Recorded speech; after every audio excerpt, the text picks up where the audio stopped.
안녕하세요. 이천청솔기숙학원 수학과 정병학입니다. 어제 본 6월 평가원 모의고사 분석을 하도록 하겠습니다.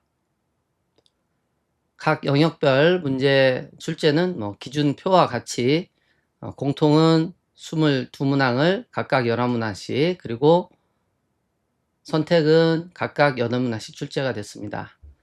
그리고 예상 등급 컷이 보시는 바와 같이 확률과 통계는 92점이 1등급이고 미적과 기하는 87점, 88점이 1등급이어서 확률과 통계를 본 학생들이 다소 쉽게 느꼈다고 볼 수도 있겠습니다. 4점짜리 한 문제를 선택해서 더 맞아야 1등급을 받을 수 있다라고 볼 수가 있겠죠. 그 밑에 2등급, 3등급도 거의 한 문제 정도의 차이가 그대로 유지되고 있습니다.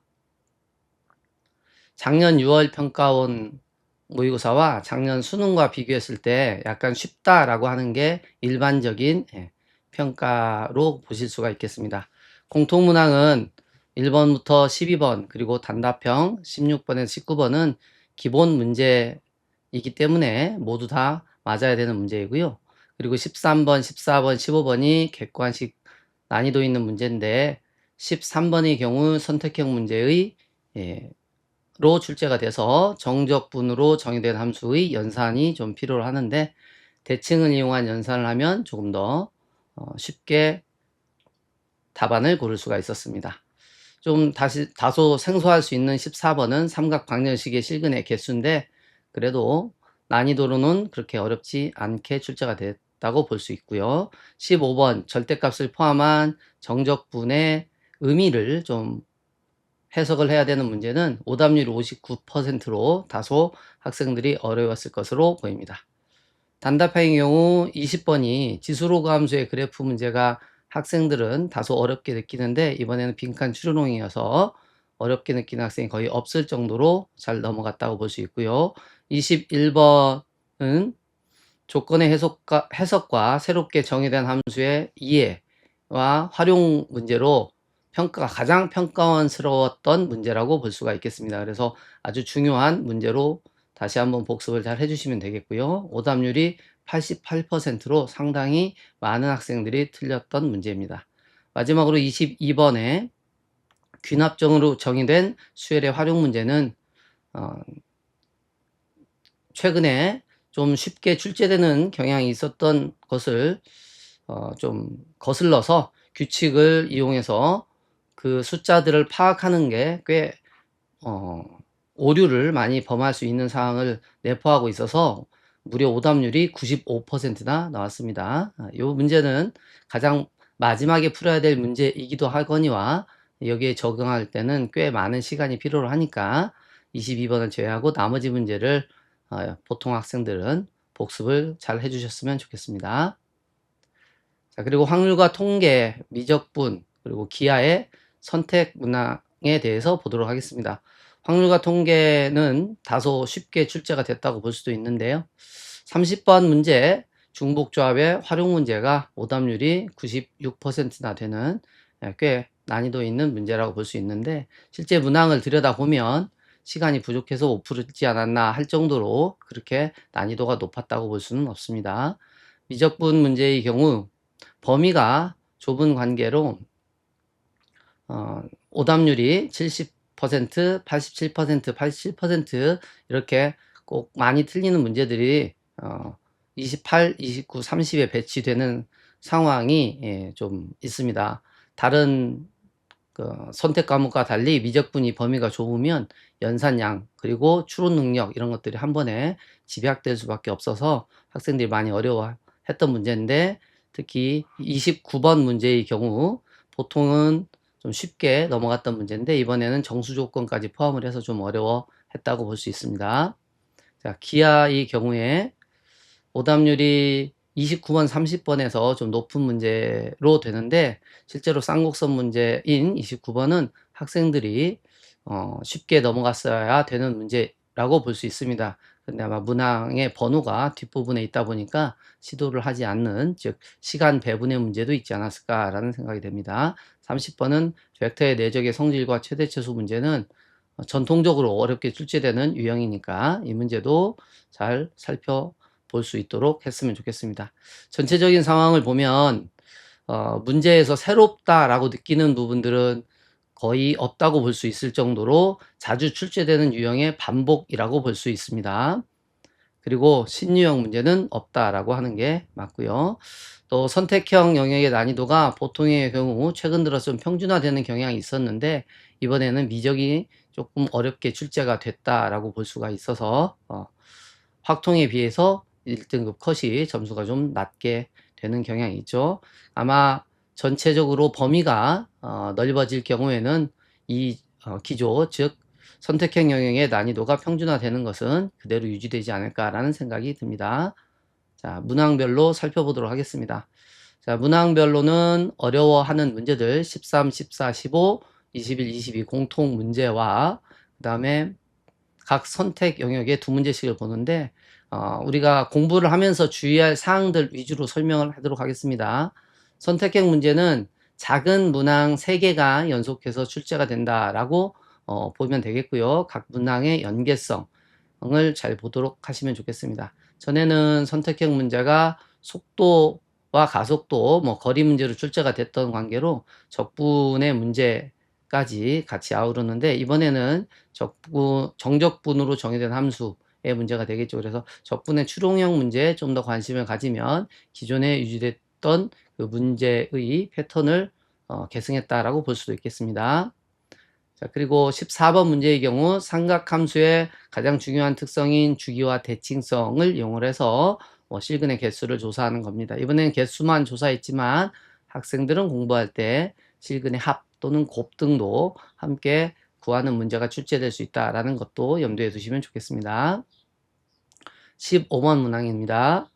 자, 정적분의 의미, 즉 부호 있는 넓이다라고 하는 부분들을 염두에 둔다면 학생들의 그래프를 이용한 이 조건을 만족하는 추론 문제에 좀 익숙하지 않을까 싶은 생각이 들고요.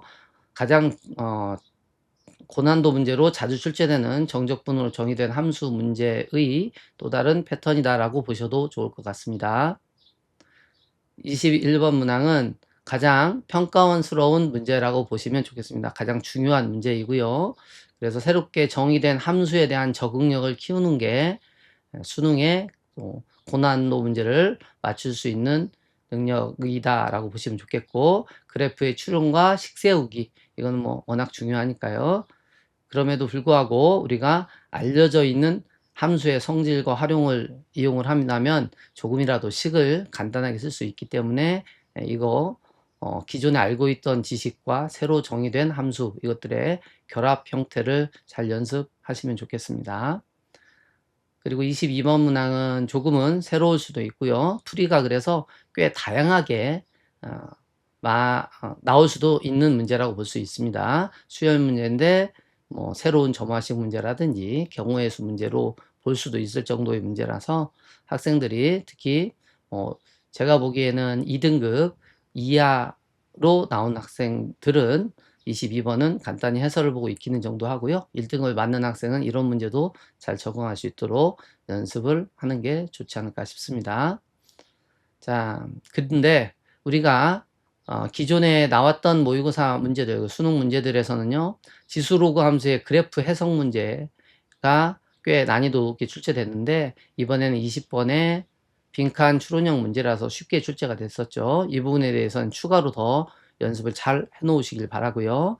11번에 출제가 돼서 함수의 극한과 함수식의 추론 문제는 난이도가 낮은 문제로 출제가 됐지만 모든 실수에 대해서 수렴한다는 등 극한의 새로운 면들을 좀 파악할 수 있는 그런 문제들도 고난이도 문제로 출제될 수 있으니까 이 부분도 좀 어려운 문제들까지 같이 연습을 해주면 좋을 것 같습니다. 더욱이 8번에 출제돼서 난이도가 너무 낮게 출제됐던 삼각함수의 활용과 도형, 최근에 추세가 도형 문제는 쉽게 출제되는 경향이 있지만 이번 문제의 경우에는 너무 쉽게 출제가 돼서 학생들이 작년 수능에서 겪었던 그 꽤 난이도 있는 문제까지도 우리가 연습을 해야 된다라고 하는 것을 다시 한번 상기하고 넘어가는 걸로 하겠습니다. 자, 이제 선택 문항입니다. 확률과 통계 28번 문항은 우리가 확률과 통계는 문제의 조건 파악하는 게 가장 주된 일이기도 하고요. 적절한 경우 나누기 할 때는 중복되지 않고 빠지지 않게 모두 다 잘 세는 게 워낙 중요한 상황이니까 그걸 연습하기 좋은 문항이라고 볼 수 있습니다. 30번 문장은 우리가 중복 조합의 활용 문제는 가장 난이도 있는 문제 또는 빈출 문제로 우리가 확률과 통계에서 중요한 개념인데 그거를 활용한 문제이니까 너무 빠르게 세다가 틀리지 않도록 성급하지 않게 우리가 잘 세는 연습을 하는 게 좋고요. 상황에 따라서는 조건 확률과 연결도 되는데 이게 29번 문항과도 연결시킬 수 있는 문제니까 같이 한번 복습을 해주시면 좋겠습니다. 미적분 문항의 28번은 전형적인 고난이도 문항 중에 하나죠. 미적분에서 여러 가지 미분법의 활용, 즉 우리가 음함수의 미분법이나 합성함수 미분법을 활용하는 문제, 그리고 복잡한 그래서 연산들을 반드시 잘 할 수 있도록 연습이 되어야 되고요. 이번에는 이계도함수와 연결되는 문제로 출제가 됐기 때문에 그 부분까지도 잘 연습을 해두면 좋겠습니다. 29번 문항을 어려운 문항으로 좀 주된 문항으로 골랐는데요. 29번 문항은 등비급수의 수렴과 합 문항으로 자주 출제되는 전형적인 이 자리를 차지하고 있는 문제이긴 한데 이번에는 정수 조건들과 결합이 돼서 학생들이 조금은 난이도 있게 접근을 좀 했어야 되는, 즉 어려워했던 문제입니다. 그래서 29번 문항을 좀 이번에 잘 연습을 해둔다면 전에 나왔던 기출문제들이 오히려 좀 쉽게 느껴지지 않을까를 정도로 예상이 됩니다. 30번, 추가로 30번 문항은 6월 평가원이기 때문에 나오는 다항함수가 좀 더 주된 미분 가능성 평가 문제이기 때문에 이번에는 그냥 넘어가셔도 되지 않을까. 다음에는 이제 적분 문제로 그 자리를 차지할 수 있지 않을까라는 생각이 듭니다. 기하 문제를 보도록 하겠습니다. 기하 문제 28번인 경우가 지금 타원과 도형의 활용, 코사인 법칙을 활용하기도 하고요. 그래서 그런 문제가 28번에 출제가 되니까 우리는 그 부분을 좀 더 연습을 해두는 게 좋겠습니다. 30번 문항은 전통적인 평면 벡터의 해석과 자취 그리고 내적까지 결합되어 있는 문제가 되겠습니다. 워낙 자주 출제되는 문제의 유형이니까 고난 문제로 우리가 연습을 잘 해둬야 될 것 같습니다. 자, 이상으로 문항 평가를 마치고요. 자, 우리가 앞으로 수능 때까지 공부해야 될 내용을 정리하면서 이 평가를 마무리하도록 하겠습니다. 가장 중요한 거는 기존 문항에 계속되는 반복 출제라고 볼 수 있겠죠. 그러기 때문에 우리는 공통 네 문항 그리고 선택 두 문항을 제외하고는 우리가 어려워하는 번호대 문제 있지 않습니까? 그 문제를 제외하고는 최소 76점을 확보하는 게 일단 안정적인 3등급 또는 쉬우면 턱걸이 3등급이라도 가장 기본적인 문제는 어떻게 출제가 돼도 우리는 다 맞을 수 있다라고 하는 연습이 필요하고요. 거기에 추가로 시간을 좀 줄일 수 있는 연습까지 같이 하면 좋겠습니다. 그러면 우리가 정규 시간에 배우는 워크북을 반복해서 푼다라고 하는 부분들이 강조할 수 있겠고요. 강의를 복습을 잘 하면서 자신만의 또 노하우도 잘 활용을 해서 빠른 시간 안에 이 기본 문제를 잘 풀 수 있는 연습이 가장 중요하다고 볼 수 있습니다.